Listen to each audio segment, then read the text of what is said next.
Bonjour tout le monde. Bonjour tout le monde. Je suis Barthélémy Monteur comme ça est déjà. Et comme annoncé, on va avoir une autre séance. Ça fait quand même environ 2 semaines depuis notre dernière séance où on avait reçu Jean Campoula qui nous parlait de son expertise avec Excel et nous montrait comment on peut utiliser Excel en tant que base de données. Il nous avait fait une très bonne présentation et comment une personne qui avait une boutique pouvait minimalement gérer ses affaires avec le fichier Excel en tant que tel. Bien entendu, ça avait ses limites et on a vu les limites que ça avait. Il fallait à un certain moment donné et passer à une vraie base de données. On en reviendra. Mais aujourd'hui, le maître mot, ce sera la cybersécurité. Comme vous savez, dans un monde de plus en plus connecté, la protection de données, la protection de notre vie numérique devient fondamentale. Et c'est ce que nous allons voir aujourd'hui. C'est de ça qu'on va parler pendant environ 1 heure. En ce sens, on va recevoir Samuel Pierre-Louis, et qui est quelqu'un qui a une assez grande expertise en informatique et particulièrement en tout ce qui a trait à la protection des données, à la sécurisation des systèmes informatiques en tant que tel. Et là, on va parler et notre conversation d'aujourd'hui va avoir deux aspects. Et à un moment donné, à un premier moment, on va voir la cybersécurité, ça concerne tout le monde et tout le monde doit y mettre du sien. Mais également, on va voir la cybersécurité dans un contexte d'entreprise et particulièrement la protection des données dans le cadre de l'entreprise, ça peut coûter très, très cher. Sans plus tarder, nous disons bonjour à Samuel. Alors bonjour tout le monde, je suis vraiment heureux d'être avec vous tous, et donc je vous souhaite déjà et installez-vous vraiment bien. Donc on va parler beaucoup de la technologie, la cybersécurité. C'est un sujet qui passionne beaucoup dans ce domaine-là. Donc Très, bienvenue. très bien, Samuel.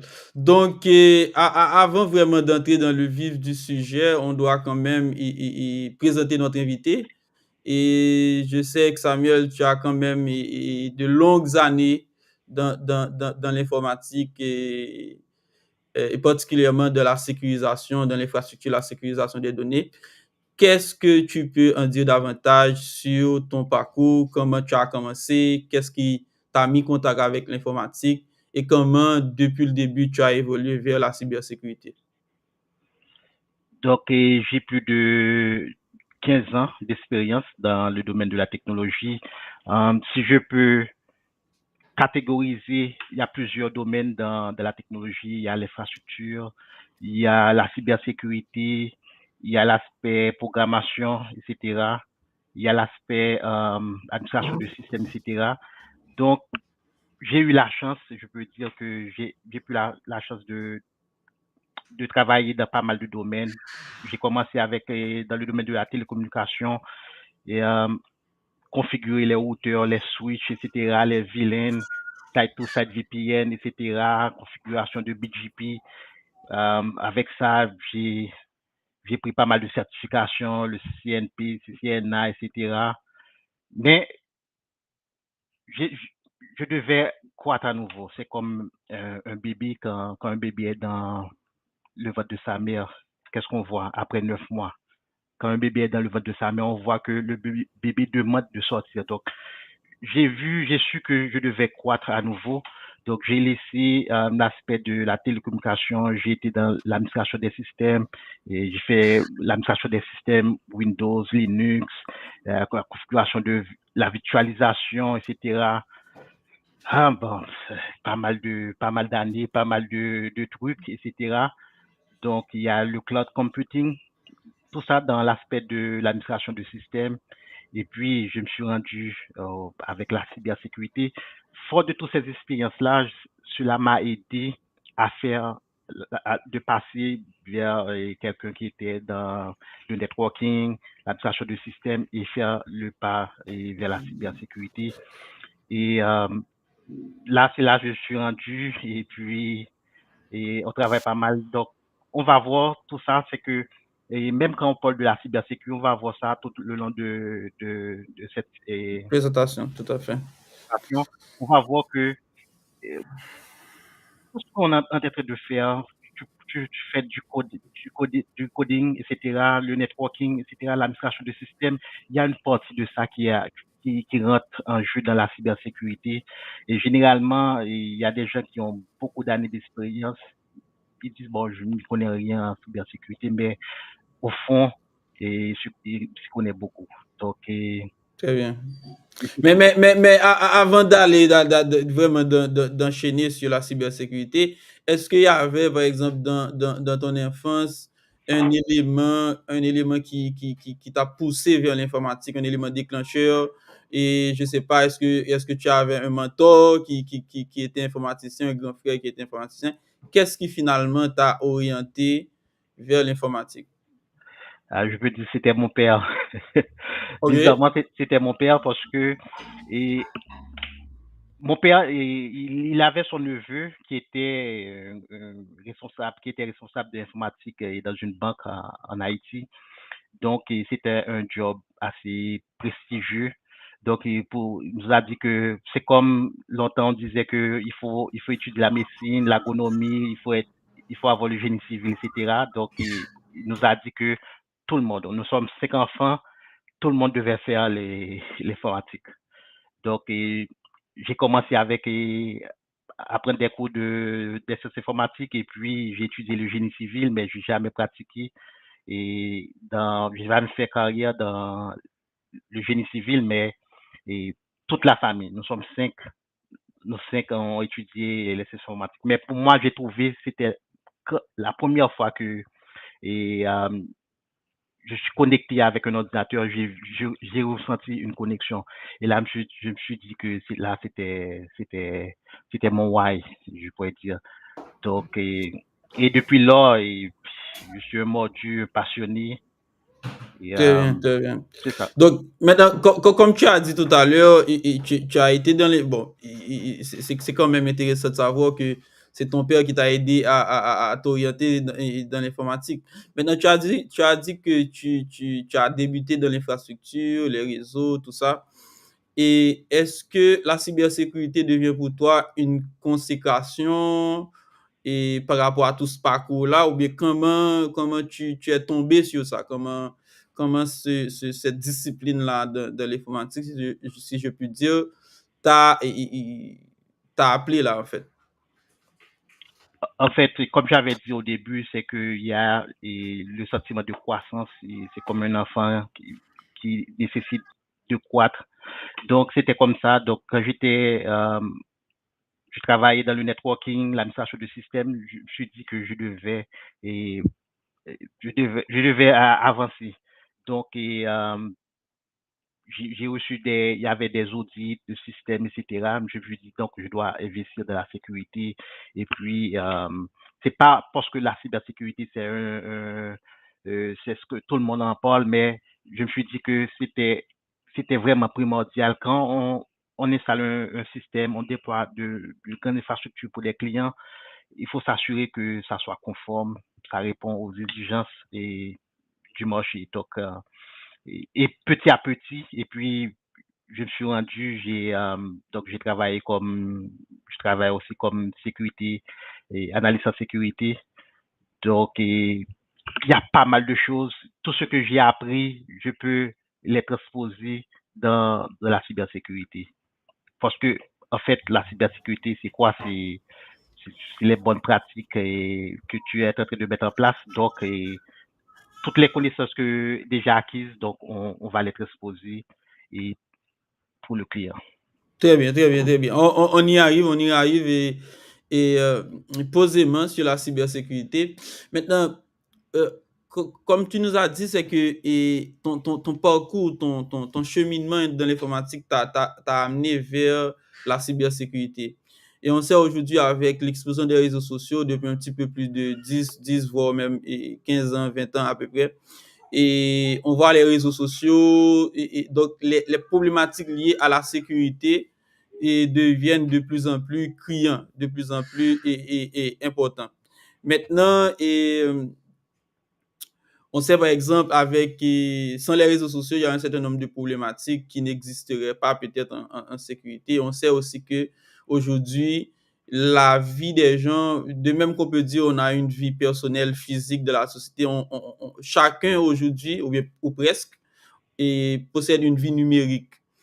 Et maintenant, peux-tu dire aux gens en quoi la cybersécurité, en regard par rapport à ça, devient quelque chose d'urgent, de pertinent, où chacun doit s'intéresser par rapport aux problématiques de la cybersécurité liées aux réseaux sociaux? Donc, avec l'explosion des réseaux sociaux, tout le monde a un compte sur Facebook, Instagram, etc. Donc, mais les gens ne savent pas comment se protéger. Donc, il y a beaucoup d'informations. L'une des choses qu'on doit prendre en compte, c'est que euh, je peux prendre des bribes d'informations et puis là, je peux constituer ce qu'on appelle une donnée avec ça. Donc, par exemple, quelqu'un qui va en voyage et qui publie ça dans les réseaux sociaux et quelqu'un qui fête, par exemple, l'anniversaire de sa fille, etc., ou bien il montre sa fille le premier jour de l'école. Il y a beaucoup d'informations que je peux tirer de cela. Je peux savoir c'est quoi l'âge de sa fille, à quelle école sa fille a appartenu. Donc, il y a beaucoup d'informations que je peux tirer. Et la personne, quand la personne publie, fait des posts, il ne voit pas ce qu'on appelle la corrélation de ces données-là. Donc, je peux prendre, par exemple, je prends un exemple très simple. Et Mhm.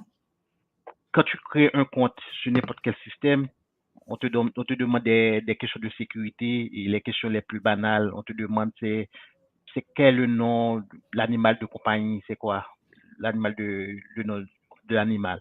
Mais Mhm. généralement, si tu vas sur la page de cette personne-là, tu vas voir que Dieu dit j'aime mon chien, mon Scooby-Doo, etc. Donc déjà tu as le nom de son animal et tu peux déjà essayer. Donc il y a beaucoup de choses, il y a beaucoup de données. On peut prendre donc à partir des réseaux sociaux, donc on peut prendre faire la corrélation et essayer d'être beaucoup plus malin. Par exemple, si quelqu'un t'appelle et te donne beaucoup d'informations, déjà, tu vas voir que cette personne c'est une personne crédible. Donc, la Très bien. première chose, les fraudeurs font, ils essaient de se paraître assez crédibles aux yeux de la personne, comme ça, pour soutirer de l'information. Et maintenant, généralement, ils prennent ces données à partir des réseaux sociaux, etc. Ils font la corrélation. Et puis, quand tu appelles la personne, tu dis, OK, et tu es dans telle banque, etc. Tu te demandes des informations, tu travailles où ça. Je peux déjà déduire où tu travailles, le lieu, l'emplacement, où tu habites, l'endroit, etc. Combien d'enfants que tu as. OK. Donc déjà, je peux initier un contact assez crédible avec la personne pour soutirer l'information. Très bien. Donc, ce que tu es en train de nous dire là, c'est que et, exposer ces données personnelles sur les réseaux sociaux, c'est avant tout une faille de cybersécurité. Oui, il faut savoir quelles données, il faut le faire consciemment, il faut savoir quelles données partager et comme ça on est sûr il y aura pas de pépin. Généralement les données personnelles, date de naissance, et, c'est mieux d'essayer d'être assez discret, ok, d'être assez discret sur les réseaux sociaux. Donc c'est ça. Très bien, très bien. Donc, OK. Donc, ça veut dire qu'il y a deux étapes, en fait, que ce que les gens doivent comprendre. Il y a la cybersécurité en termes de technique, de bonnes pratiques, il y a l'aspect technique et informatique de la cybersécurité, mais aussi il y a l'aspect humain. C'est-à-dire que s'il y a un certain nombre de données personnelles qui doivent être protégées, gardées, mais c'est d'abord la responsabilité de la personne dans le processus de sécurisation, c'est-à-dire l'élément humain a un rôle clé à jouer pour toi dans la cybersécurité.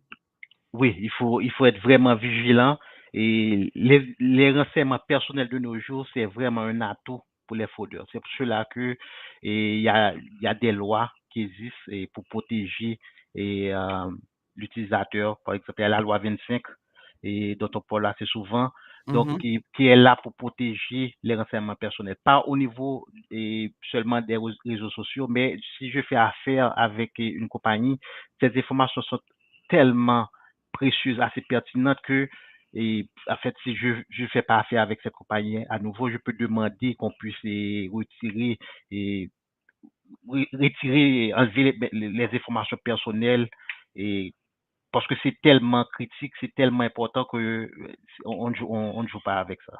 Très bien. Maintenant, si tu avais à donner 3, 4 critères maximum pour se protéger sur les réseaux sociaux, ça aurait été quoi d'après toi? Avec les jeunes de nos jours, mais déjà c'est sécuriser l'application. Donc quelqu'un qui a accès et en fait les appareils mobiles, etc. Et il y a ce qu'on appelle l'authentification à deux facteurs.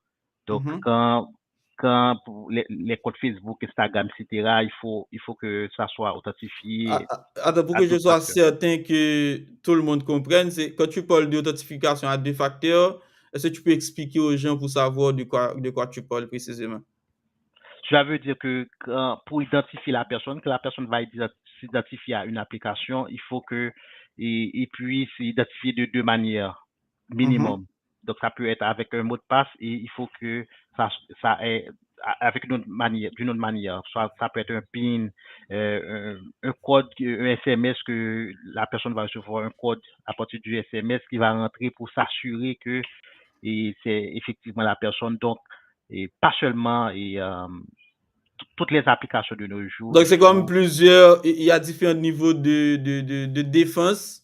C'est-à-dire, on met le il y mot a, de passe, justement, ensuite, et un il y code a, qu'on peut envoyer sur le téléphone, tout ça et va ça. te demander, ça va envoyer un code, ça va pour s'assurer, ça peut te demander, vérifier que c'est effectivement toi avec l'empreinte digitale, donc l'aspect biométrie. Donc, il faut qu'il y ait plusieurs mécanismes d'authentification pour valider que cette personne est bien, et c'est bien Samuel, etc. Donc, c'est bien la personne. Donc, ça veut dire, donc, ce que tu es en train de nous dire là, c'est que, notre vie numérique, si je peux dire comme ça, passe par son smartphone, son téléphone avant tout, parce que c'est l'un des points d'entrée ou bien le principal point d'entrée sur les réseaux.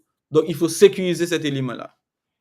Oui, c'est ça. Il faut sécuriser et puis il y a maintenant, en tant que tel, maintenant quand on fait l'utilisation et des réseaux sociaux, on sait qu'il y a des choses que généralement, quand on publie une photo, les visages des personnes qui aux alentours doivent être flous. Donc il y a certaines bonnes pratiques qu'il faut mettre. On ne peut pas publier s'il y a un véhicule, on essaie de la plaque d'immatriculation, on rend ça un peu flou. Donc ce sont des bonnes pratiques, on peut dire, dans l'utilisation. Et puis, on évite de partager des données assez cruciales. Et encore une fois, l'anniversaire de naissance. Et généralement, la plupart des personnes, leur password, leur mot de passe, il y a Ah, une le nom combinaison, du chien, oui, il y la a une date de naissance combinaison du fils, il y a... des données personnelles, des renseignements personnels, soit la date de naissance, soit et le lieu où la personne a vécu durant son enfance, etc. Donc, Donc, c'est beaucoup plus facile. Il y a assez d'éléments pour que un fraudeur peut commencer à utiliser pour essayer d'atteindre sa cible. Très bien. Donc, OK. Donc, ça, c'est bien clair. Donc, sécuriser notre point d'entrée qui est notre smartphone. Maintenant, deuxièmement, c'est éviter de divulguer des moments de vie, des informations trop pertinentes sur sa vie privée. Donc, quand même, et le réseau ne doit pas être un espace pour étaler sa vie privée quand même. Et maintenant, s'il y aurait un troisième point, ça aurait été quoi?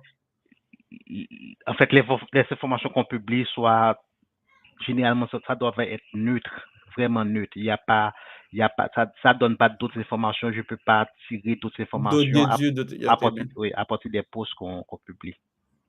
OK, OK, très bien. Maintenant, et ça arrive, par exemple, récemment, il y a eu quand même des systèmes tels que Facebook ou bien même des systèmes gouvernementaux ont été hackés. Et donc, c'est-à-dire qu'aucun système n'est fiable à 100%.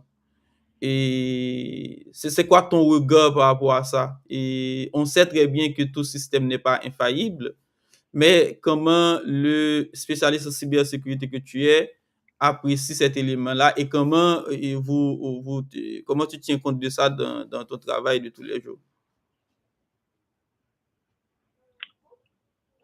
Oui, si je peux répondre, en fait, c'est que, justement, si je peux répondre, c'est que, en fait, quand on parle de la cybersécurité, c'est la prévention des menaces et puis l'atténuation.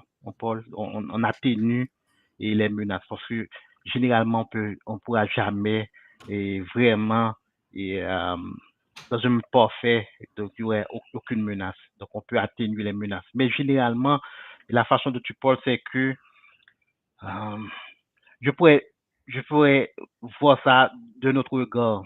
Ça veut dire que OK. euh, c'est la personne qui attaque et la personne qui défend. OK? Mhm. Généralement, la personne qui défend, c'est nous-mêmes, c'est l'analyse et Ouais, ouais, ouais. l'architecte de sécurité, etc. Mais la personne qui attaque, c'est le hacker, comme on dit assez souvent. Maintenant, regardons la psychologie de ces deux personnes-là. On va voir, et prenons le cas dans le milieu du travail. Qu'est-ce qui se passe en général? On va voir que euh, il y a certains boulots que l'administration est assez lourde. Ça veut dire que Mhm, si on mhm. doit investir dans des outils de sécurité et investir dans des équipements pour faire des tests de pénétration de manière périodique, on va voir qu'on va te dire, le management va te dire, bon, il n'y a pas assez de budget, etc. On va envoyer ça pour l'année prochaine. Ouais, ouais, ouais, ouais. Mais, Surtout, mais, ouais, il y a toujours, il y a toujours un problème de budget, hein. mais qu'est-ce qui se passe? Le hacker, lui, il va pas attendre. Lui, il est assez focus, il se focalise sur sa cible. Donc, tout autant que sa cible n'atteint pas son objectif, il va avancer. On va continuer. Donc, Mhm. tout ça, ça rend, y a, il y a un débalancement là. Assez. Par exemple, il y a d'autres choses aussi au point de vue managérial. Ok, généralement, la personne qui doit être promue, qui doit gérer, qui gère le système, généralement, ce sont des gens qui ne sont pas compétents. On doit tout se dire. Hein. Ce sont des gens qui ne sont pas compétents et quelqu'un peut arriver là, il est vraiment calé, il est vraiment formé, etc. Mais l'autre, il a Mhm, 7 ans au mhm. boulot et le manager lui dit, bon, ce mec-là, il a assez morflé toute sa vie, donc on va lui donner le poste on va lui donner un poste de la gestion de la sécurité. Mais au niveau des hackers, eux, ils sont focus, ils s'adonnent à leur tâche. Donc, ils sont assez responsables, ils se focalisent sur leur cible. Maintenant, ça crée un débalancement et là, et malgré tout ce il y aura toujours, les entreprises vont toujours se faire hacker. Et là, c'est une question de temps parce qu'il n'y a pas assez de moyens, il n'y a pas assez d'outils, les choses vont assez rapidement. Donc, fort de tout cela, il y a un sérieux avantage du côté de l'attaque au lieu de la défense. Très bien, très bien, très bien. Donc, là, ça nous amène à parler et de l'aspect, justement, l'aspect, on va considérer la cybersécurité dans le contexte des entreprises. Et effectivement, comme tu as dit, souvent, à part les très grosses boîtes qui investissent des millions dans la cybersécurité, mais souvent, on voit un petit côté, beaucoup de négligence et du côté des entreprises de petite et de moyenne taille. Et toi, justement, c'était prévu d'avoir une petite démonstration. Et comment tu apprécies, c'est quoi ton regard par rapport à la cybersécurité en situation d'entreprise et essaie de nous parler comme c'est quoi le statut que c'est comment dire, c'est même pas le statut, c'est comment tu vois les entreprises, les chefs d'entreprise, comment ils apprécient ça, est-ce qu'ils sont sensibilisés par rapport à cette problématique là. Et dis-nous comment tu vois et comment tu apprécies ça. Généralement, je rencontre assez souvent des chefs d'entreprise, mais ce sont les petites et moyennes entreprises, généralement de 5, 50 employés, etc. Et ce que je constate toujours, c'est que pour eux, c'est la cybersécurité, la sécurité des données, c'est l'affaire des gros poissons, on peut le dire comme ça, Ok. mais c'est pas leur affaire. Ils se disent que, bon, mon chiffre d'affaires n'est pas assez élevé, on n'est pas dans les 20-30 millions et c'est assez bas. Maintenant, Mhm. euh, je crois pas qu'ils ils vont s'intéresser à ma compagnie. Et généralement, c'est eux qui, à longueur de journée, maintenant, et les hackers, eux, il n'y a pas, il y a pas de gros, de petits, etc. Ils vont aller chercher la brèche, trouver la brèche et puis essayer d'attaquer. Donc, c'est ce que je retrouve généralement dans les petites entreprises et je comprends, c'est assez dispendieux pour, pour avoir quelqu'un à temps plein au niveau de la cybersécurité en entreprise. Donc, il faut payer assez beaucoup. Les outils sont chers. C'est pour cela que je recommande aux petites compagnies, petites et moyennes compagnies, de faire le outsourcing de l'aspect sécurité. Donc, les services gérés en matière de sécurité. Et par exemple, si je Mhm. devais avoir quelqu'un à temps plein pour s'assurer, faire la surveillance des postes de travail, des serveurs, etc., et les trafics qui se passent à travers le réseau, donc c'est mieux de transférer ça à une compagnie, eux, maintenant là, ils ont beaucoup de personnel qualifié et puis ils font la surveillance. Donc, c'est ce que je recommande à ces petites compagnies-là. Très bien. Mais pendant que tu parles là, j'ai essayé de me mettre dans la place du chef d'entreprise Mhm. et, et j'essaie de voir quelqu'un vient essaie de me sensibiliser par rapport à ça. Mais la première question que je devais lui poser, c'est quoi les menaces? C'est quoi les menaces que je peux faire, à quelles menaces je peux faire face et qu'est-ce que ça pourrait avoir comme impact sur mon entreprise? C'est-à-dire, et aujourd'hui, parlons maintenant c'est quoi les menaces auxquelles les entreprises font face et en termes de cybersécurité, quel type d'attaque aussi? Ah non, ça c'est une belle question parce que généralement, quand j'ai des réunions d'affaires avec les chefs d'entreprise et les responsables de département, etc., quand ils me demandent qu'est-ce que je fais, moi, je fais pas la cybersécurité, moi. Je leur dis carrément que je suis là pour créer la valeur pour l'entreprise. Donc, OK. comment on va créer ça, c'est que quand l'autre entreprise va réussir à morfler à la suite d'une attaque, moi et l'autre entreprise va travailler normalement.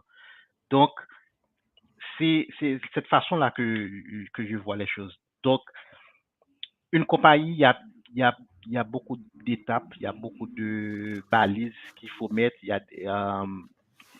La cybersécurité, c'est vaste, c'est dans tous les domaines. Et quels exemples je pourrais prendre? Si on veut sécuriser les sites web, et il y a des outils à mettre. Euh, OK.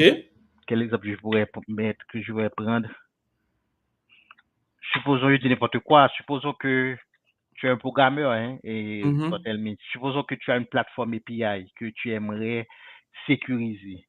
Maintenant, eh, quelqu'un va venir, va lui dire, plateforme API, web, etc., HTTPS, on va mettre un pare-feu pour OK. sécuriser, on va mettre un pare-feu pour sécuriser ça. Oui, ça va aller, mais généralement, pour chaque type de service, pour chaque... Attends, Sam. Tu sais que notre public n'est pas nécessairement averti. Quand tu parles de pare-feu, tu fais référence à quoi? Et Un pare-feu, c'est un équipement que tu mets et à travers le réseau interne de l'entreprise et le réseau externe, l'Internet, et qui va filtrer les données. OK? Donc, c'est Maintenant, quelque chose qui se met entre l'extérieur et le réseau interne de l'entreprise. il y a justement. OK. Mais, mais c'est la façon la plus, je pourrais dire que la plus simple de faire. Mais généralement, c'est pas la bonne pratique si j'ai une plateforme API. Donc, sur une plateforme API, je dois voir à quoi s'expose ce service. Tous les services ont des risques par rapport à Oui, mais tel type attends, d'attaque. si tu permets, Sam, par exemple, je peux donner un exemple là. J'ai l'habitude d'entendre parler de attaque par déni de service. C'est-à-dire, on essaie de submerger tes ressources pour que tu ne puisses pas fournir les services. Et maintenant, est-ce qu'il y en a d'autres? Est-ce que c'est la seule type, en fait, c'est le seul type d'attaque qu'il y a? Est-ce qu'il y en a d'autres? Si oui, c'est comment ça peut se manifester? En fait, Et comme j'ai pris l'exemple d'une plateforme API pour, je sais pas, je pense que tout le monde va comprendre. Et s'il y a une plateforme API, donc il y a des types d'attaques spécifiques pour ça.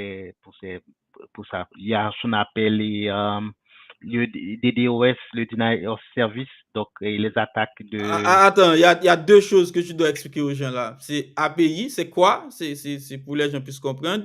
Et le DDO que tu viens de dire. Une plateforme API, c'est que j'ai des codes que je vais faire des requêtes, etc. Et OK. il y a par exemple, il y a des trucs, par exemple, dans le networking, des stateless API. Par exemple, il y a des modules qui est assez facile. Il faut développer à partir des API. Ça veut dire que je me connais en networking. Il y a des Mhm. petits services que un API tu vas appeler un API pour que ça OK, puisse il va supporter ça. rapidement, Très bien. va rapidement déployer ce petit module-là. Maintenant, pour sécuriser cette plateforme-là, parce que ça, il y a beaucoup d'interrogations, c'est aussi une source de manipulation. Donc, il y a des équipements qui sont, par exemple, les plateformes, les applications web, par exemple. Et il y a ce qu'on appelle du DDoS, Denial of Service. Euh, il y a les bots de détection. Et qu'est-ce qui arrive de nos jours? C'est très fréquent. Il y a il y a des petits, il y a des petits outils au niveau de Internet qui, qui vont, qui vont travailler de manière automatique OK. pour essayer d'attaquer attaquer votre plateforme. Maintenant, ce qu'on va faire, donc il faut qu'il y ait des outils de gestion des bot detection, on peut dire, les équipements pour protéger ça, il faut avoir un WAF, un Web Application Firewall. Je vais pas avoir un pare-feu que j'avais dit avant que je vais mettre entre, non, ça, c'est beaucoup plus avancé. Oh, Donc, mhm. dépendamment des types d'attaques, il y a plusieurs types d'attaques et qui va, et quelqu'un qui travaille sur les bases de données, il y a des types d'attaques qui sont spécifiques pour les bases de données, Très bien. pour les applications mobiles, dépendamment pour des applications mobiles. C'est pour cela que euh, il faut qu'il y ait plusieurs outils pour vraiment sécuriser le système.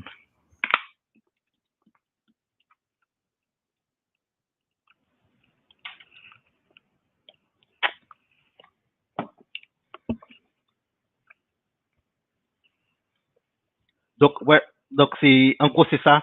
Donc, dépendamment des outils, par exemple, quand nous travaillons avec le client, on essaie de voir c'est quoi les services qu'on veut protéger, les services critiques de l'entreprise. Les services peuvent être l'Office 365, ça peut être un service web, ça peut être une application mobile, une base de données. Donc, et tous ces types de services-là, il y a des moyens spécifiques pour gérer ça. Et puis, il faut toujours faire des tests périodiques, encore une fois, pour s'assurer que tout est OK. Faire des tests périodiques pour s'assurer que tout est OK. Donc, pour une base de données, il y a la manipulation de code, il y a les SQL injections, etc. Je peux ralentir la base de données, etc., l'inscription des clés, etc. Donc, il faut venir avec des outils. Mais ce que je dis avant tout, c'est que l'une des choses que la cybersécurité, en fait, c'est aussitôt qu'on a ça, c'est très facile pour comprendre la cybersécurité. Un chef d'entreprise, généralement, il a la visibilité sur les chiffres et son chiffre d'affaires, tout ce qui se passe au niveau de la comptabilité. Il a la visibilité, il y a de beaux dashboards pour voir où le bas blesse ou bien les, les gains, etc. Mais généralement, au point de vue de l'infrastructure et des ressources informatiques, on voit que il n'y a pas de visibilité. Donc, généralement, et quand il n'y a pas de visibilité, il y a un espace assez large pour que les fraudeurs, les hackers puissent avancer. Donc, généralement, la visibilité, si vous avez une application, il faut avoir la visibilité sur qui fait quoi. C'est extrêmement important. Et généralement, je conseille toujours parce que c'est assez large. Mais on doit commencer, généralement, je conseille qu'on doit sécuriser le mécanisme d'authentification. Donc, les gens qui vont accéder aux ressources de l'entreprise, comment on va savoir qui? Donc, il faut avoir des mécanismes et, euh, assez importants pour que je puisse savoir qui fait quoi. Si un administrateur veut avoir accès à la base de données, est-ce que je peux, est-ce qu'il va utiliser son compte normal pour accéder à la base de données en tant qu'administrateur? Et comment les gens qui ont besoin des privilèges et les accès privilégiés, comment ils ont ces accès-là? Donc, c'est pour cela qu'on va mettre des mécanismes pour donner l'accès privilégié. Quelqu'un qui doit avoir l'accès privilégié, donc je peux créer une sorte de délégation. Donc, il faut que j'approuve en tant qu'administrateur que cette personne puisse avoir accès à ces ressources. Et puis, quand la personne accède aux ressources, il va pas utiliser, il va pas utiliser, il va pas connaître les, les mots de passe, le nom d'utilisateur, le password de la ressource en question. Donc, c'est le système qui va dire, OK, et toi et Johnny, tu veux accéder à la base de données. Et il y a deux mécanismes. Il y a le mécanisme qui va identifier l'utilisateur, le responsable de la base de données, le développeur qui veut avoir accès à la base de données. Je vais l'identifier, OK, je vois c'est bien toi, à deux facteurs, authentification. Et là, j'ai un autre mécanisme qui va maintenant va faire le mapping pour voir est-ce que tu as accès à la base de données. Donc, Oui. en gros, c'est ça. Sam, j'ai un petit souci technique là et OK. te demanderai de partager, de montrer et de faire un scénario par rapport à ce qui a été prévu et en situation réelle, l'outil de monitoring. Et puis, je te laisse faire ça et puis je reviens et sitôt que j'ai résolu mon problème. OK. Et, en fait, pour faire la mise en situation, c'est que qu'est-ce qu'une entreprise doit avoir pour vraiment gérer si, disons que j'ai un parc de 300, 400 et postes de travail, comment je peux, une petite équipe peut gérer ce parc-là. Donc, on va aller vraiment, on va être très réaliste, on va dire que le budget n'est pas assez grand, donc on va pas euh, investir dans des outils assez, mais généralement, l'outil de base, c'est que on doit avoir ce qu'on appelle un SIM. C'est l'outil de base qu'on doit avoir pour l'aspect de la sécurité. Donc, le SIM, ça veut dire Security Information and Event Management. Donc, qu'est-ce que ça va faire? Ça va, tous les équipements, généralement tous les équipements de réseau, il y a des trafics qui passent dessus, il y a des activités. Donc, il y a des activités malicieuses aussi qui se font. Et les postes de travail, il y a beaucoup de choses, il y a beaucoup de logs qui sont générés. Donc, je peux pas, en tant que responsable de la sécurité, je peux pas aller dans chaque poste. Donc, ce que je vais faire, je vais venir avec une solution pour centraliser tous ces logs-là et en temps réel que faire l'analyse, la détection et répondre aux attaques. Donc, c'est assez important. euh, une entreprise qui a à peu près une centaine plus d'employés doit avoir cette solution. Donc, ça peut, encore une fois, on peut faire le outsourcing, on peut utiliser des services qui existent et on va utiliser les MSP qui sont dans le coin. Donc, on va lui dire que, OK, j'ai un parc d'une centaine de machines. J'aimerais que vous fassiez la surveillance de ces ordinateurs-là. Mais on peut le faire aussi à l'interne. On peut le faire à l'interne.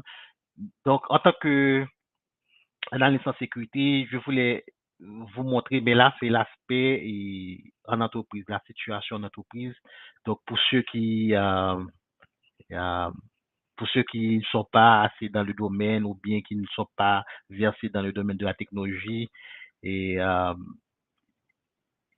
on va comprendre, mais l'idée, c'est que je vais vous montrer que comment, avec ces outils-là, je peux déjà augmenter la posture de la sécurité informatique de l'entreprise. Donc, en fait, euh, normalement, c'est quoi? C'est que on va, comme responsable de la sécurité, il faut chaque année, périodiquement, on va élever la posture de la sécurité. On a fait un assessment, c'était à 30%. Eh bien, dans 2 mois, on va le passer à 50%. On va le passer à 55, à 65, jusqu'à ce qu'on peut sécuriser de manière convenable. On peut dire que notre paquet informatique est vraiment sécurisé. Donc, je vais partager l'écran pour, euh, pour montrer, pour montrer tout ce qu'on peut faire à partir d'un système à partir d'une solution SIM pour sécuriser les postes de travail, les équipements. Encore une fois, qu'est-ce que fait le SIM? Je vais prendre un exemple assez simple. Quelqu'un est Johnny, on va prendre l'exemple de Johnny. Johnny est log sur son ordinateur. L'ordinateur a un IP. Et puis, qu'est-ce qui va se passer? Et l'équipement peut dire, OK, cet utilisateur, c'est Johnny, l'IP, voici l'IP de sa machine. C'est aussi simple.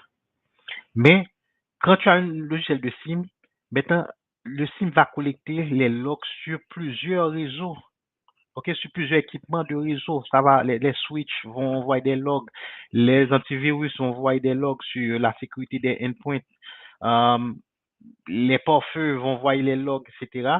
Donc, qu'est-ce qui va arriver? Donc, le routeur, le routeur qui arrive, il y a un API public, une API qui sort de l'extérieur.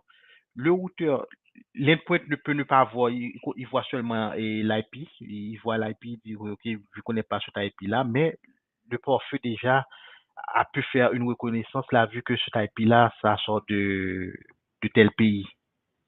Automatiquement, je vais prendre cette information-là, mais le routeur m'a dit que cet IP-là sort de la Russie. Automatiquement, je peux connecter cette information-là avec l'utilisateur Johnny qui s'est connecté. Maintenant, il y a d'autres outils que le SIM va utiliser. Le SIM va faire ce qu'on appelle le UEBA. C'est un service, c'est le User et Environment Behavior Analytics. Donc, ça va regarder l'environnement, ça va regarder le comportement de l'utilisateur. Il va voir que l'utilisateur ne sait jamais, à chaque fois qu'il s'est connecté depuis les 6 derniers mois, il s'est connecté toujours dans tel pays. Il s'est toujours connecté au Canada, depuis le Canada. Maintenant, je reçois une requête de la Russie. Il va voir que c'est pas normal.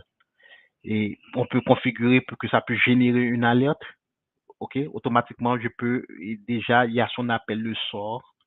Et le sort, c'est un module qui va prendre de nos jours, il va pas avoir, ça va prendre des actions assez automatiques. Donc, il y a des playbooks les playbooks, ce sont des situations, des scénarios, on va dire comme ça.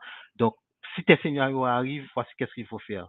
Si, par exemple, tu as un phishing au niveau de l'entreprise, il y a un courriel phishing, etc. Tu vas dans la tête tu vas regarder la signature de l'email, la tête, etc. Tu vas prendre l'IP et automatiquement tu vas le connecter à un outil, etc. Il y a plein, il y a le virus total, etc.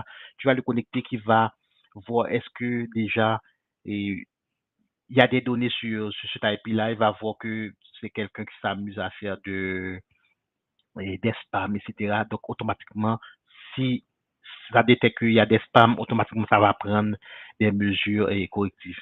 Donc, l'avantage qu'il y a avec un SIM, c'est que ce que nous, comme humains, on peut voir une information, mais vu que ça va prendre les logs de plusieurs mois, généralement la rétention, on parle de plusieurs années, minimum 2 ans.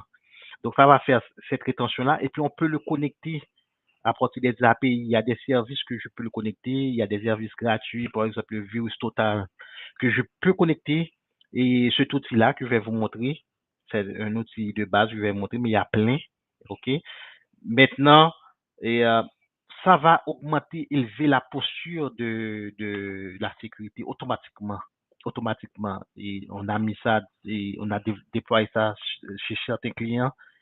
Et là, moins de 2 semaines, et on a capté tellement de trucs. Donc, sans plus tarder, on va aller rapidement. Je vais partager mon écran.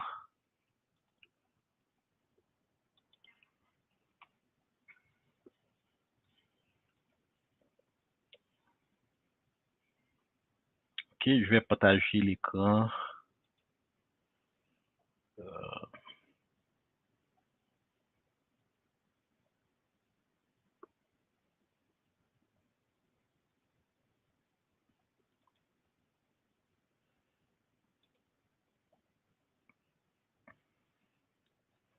Ok, là, j'ai pour le besoin de la cause, donc j'ai déployé cette semaine, mais pas même cette semaine, on parle d'hier, j'ai déployé ça je voulais vous montrer et faire une mise en situation pour voir comment ça se passe et on peut déjà avoir une idée de ce que font c'est un aspect de la cybersécurité. Il y a beaucoup d'aspects. Il y a des gens qui font la documentation, il y a des gens qui font l'assessment, des tests de pénétration, mais là, c'est un aspect qui est assez important en milieu d'entreprise.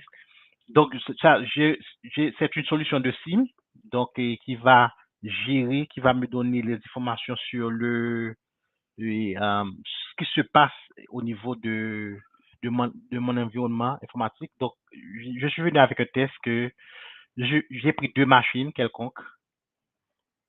OK? J'ai pris un domaine contrôleur, un Active Directory, Windows Server 2019, et j'ai pris un ordinateur de base. J'ai pris un ordinateur de base, un client, généralement qui est Windows 11. Mais ça peut être n'importe quoi. Donc, par exemple, si je veux, j'ai une machine Linux, par exemple, que je veux collecter ces informations, je veux rentrer, voir ce qui se passe là-dedans, s'il y a des vulnérabilités pour comprendre, eh bien, je peux déployer l'agent. C'est qu'un agent que je vais installer sur toutes les machines que je veux contrôler. Donc, il y a des agents de Linux, de Windows, de Mac. Donc, il y a des modules aussi pour que je puisse collecter des informations pour les équipements de réseau. Par exemple, si j'ai un pare-feu, un switch, un routeur, euh, d'autres équipements, un serveur, un hypervisor, SXI. Donc, il y a des moyens que je peux collecter. En fait, c'est un SIM, mais je peux installer des modules dessus pour que je puisse collecter des logs à partir d'autres équipements. Donc, on va voir rapidement, on va faire un survol assez rapide pour voir. Donc, j'ai le security event. Donc là, j'ai toutes les logs de sécurité de tous les ordinateurs de mon entreprise qui vont apparaître in a single pane of glass. Donc, dans un seul, dans une seule interface.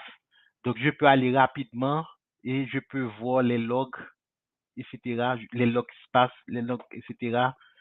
Donc, de tous les ordinateurs, j'ai pas besoin d'aller vers un ordinateur un par un. Là, je peux rapidement faire une recherche et s'il y a une attaque, oublier quelque chose, et j'ai une alerte, je reçois une alerte, je peux faire une recherche, par exemple, tel utilisateur, username, bot.me, avec tel IP, faire une recherche pour voir est-ce qu'il y avait un login success, s'il y avait un login failure, etc., pour voir au niveau du réseau. Maintenant, il y a ce qu'on appelle le threat detection and response, c'est assez intéressant. Il y a ce qu'on appelle la vulnérabilité. La vulnérabilité, c'est quand il y a une action en temps réel. Là, on parle vraiment en temps réel parce que quand l'attaque se fait, on, on doit mitiger l'attaque en temps réel. Donc, par exemple, s'il y a une activité de ransomware et qui est en train de se faire, l'agent qui est au niveau qui est installé sur le poste client, il va voir la signature, il va reconnaître le pattern que c'est quelque chose et c'est un acte malicieux, il va voir la signature, etc. Donc, automatiquement, une alerte va être générée et là, je pourrais voir rapidement quel type d'alerte qui a été fait, quel poste, etc. et quelle activité. Et puis, je peux aller directement pour drill down, pour voir, pour aller en profondeur, pour comprendre qu'est-ce qui se passe. Ok, je peux voir les logs qui sont critiques, les logs qui sont assez élevés et ceux qui sont assez bas. Par exemple, je prends un exemple assez courant et il y a une règle par défaut, je crois, et si un mot de passe est, si, si j'ai un log des tentatives d'échec d'une minute, pendant une période d'une minute, ben j'ai à peu près 10 tentatives d'échec. Là, je vois que c'est quelqu'un qui essaie de deviner le password, le mot de passe. Donc, qu'est-ce qu'on peut faire? Et automatiquement, si dans moins d'une minute, il voit que il y a des tentatives à répétition qui se fait, automatiquement, ça va générer une alerte comme vulnérabilité. Il va dire qu'il y a quelque chose qui se passe et jette un coup d'œil et rapidement, on peut prendre des mesures appropriées. On peut faire et on peut faire et on peut prendre les mesures, on peut prendre des mesures appropriées. Donc, on va aller rapidement pour terminer. Maintenant, il y a ce qu'on appelle, j'aime, bon, on va rester dans le feu de détection, il y a ce qu'on appelle le MITRE attack. C'est quoi le MITRE attack? OK? Donc, généralement, ce sont des, ce sont des,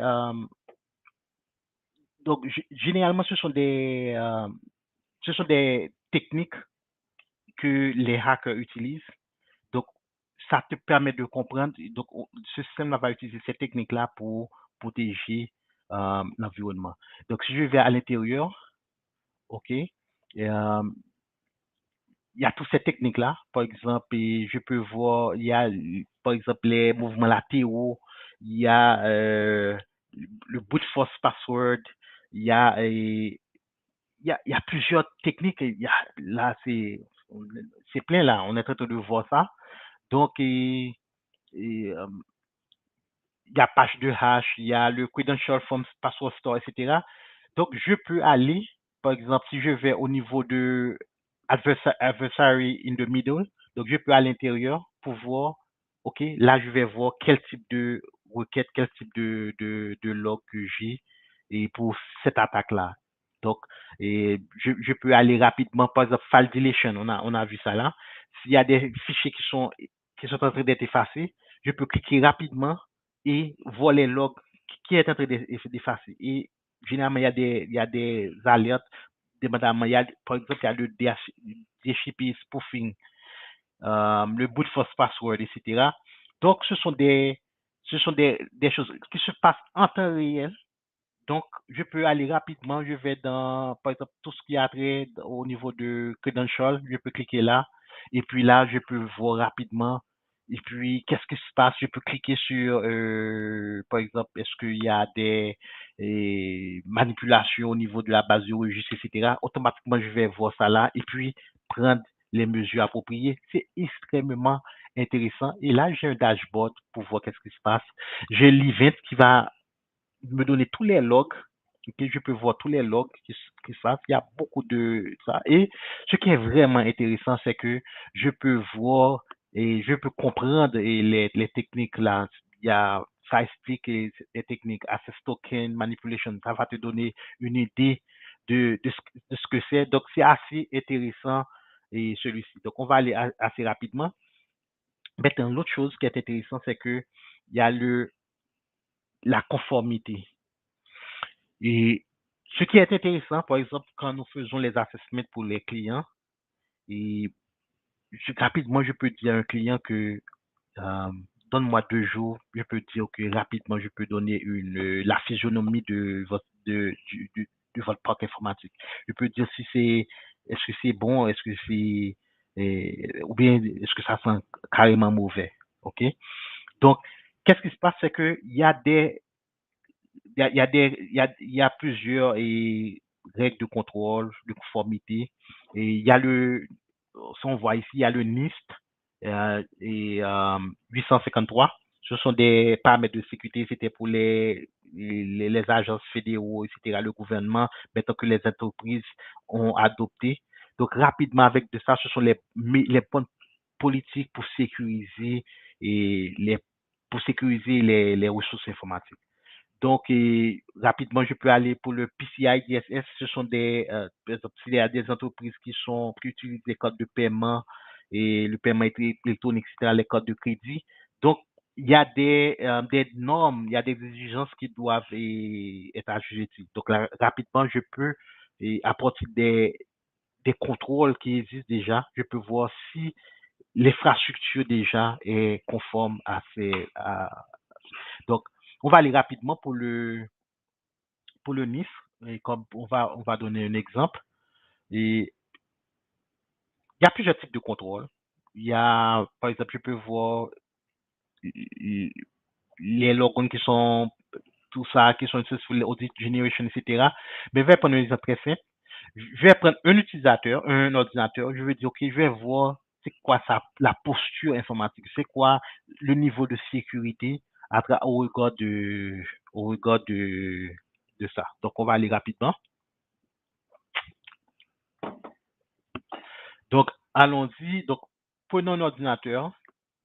Euh, on va prendre un ordinateur carrément. On va prendre un ordinateur client. OK?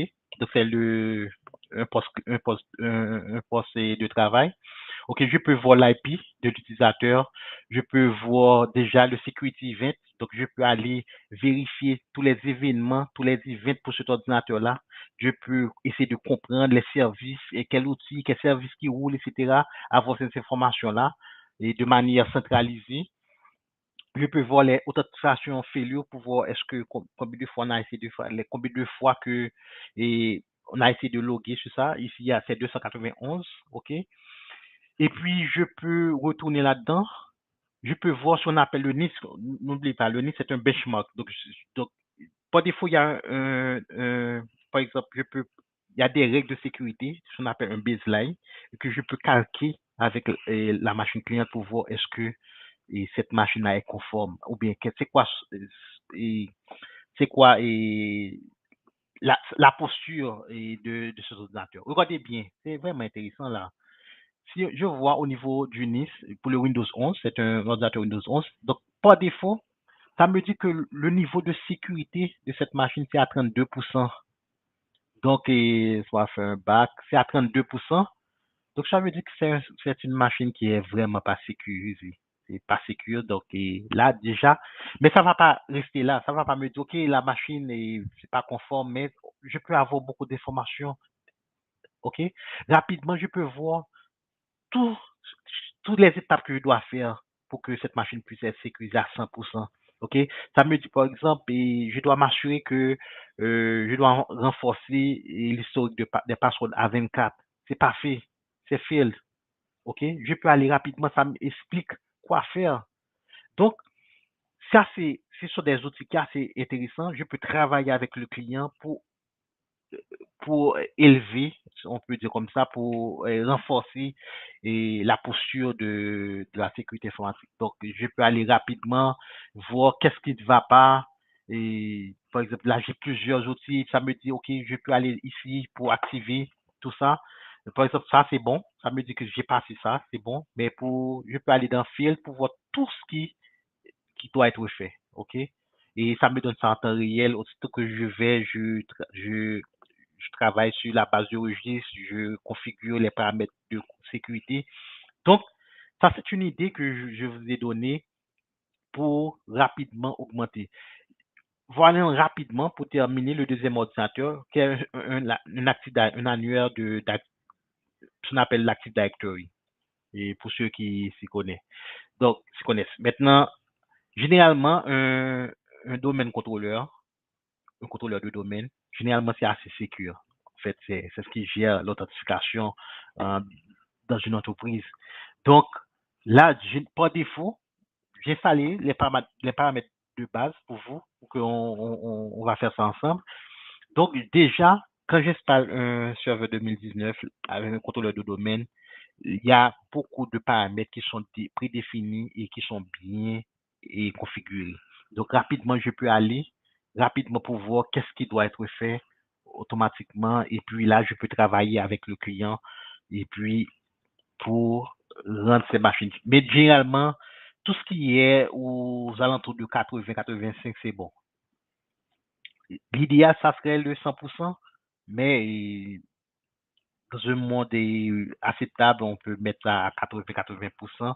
Donc, on peut travailler. Donc, rapidement, on peut voir que dans une journée que je connecte tous les ordinateurs dans mon système de SIM, rapidement, j'ai la visibilité sur tout ce qui se passe et puis rapidement, je peux prendre des mesures appropriées.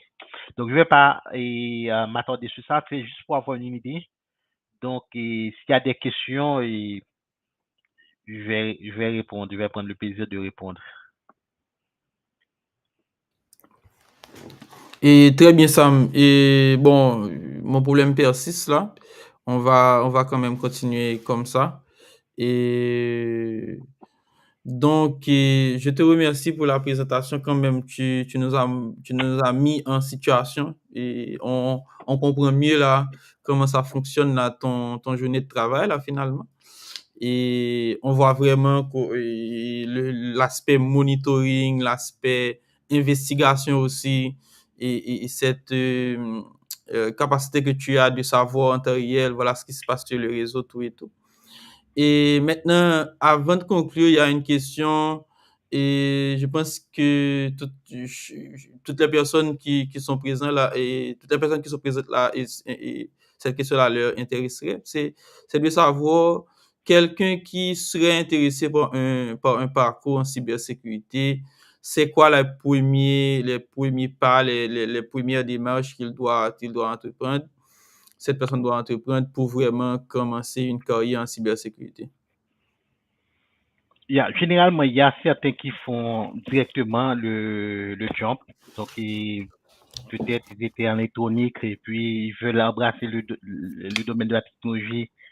Boum, ils se sont rendus et travailler dans le domaine de la cybersécurité. Mais ce que je pense, c'est d'aller petit à petit.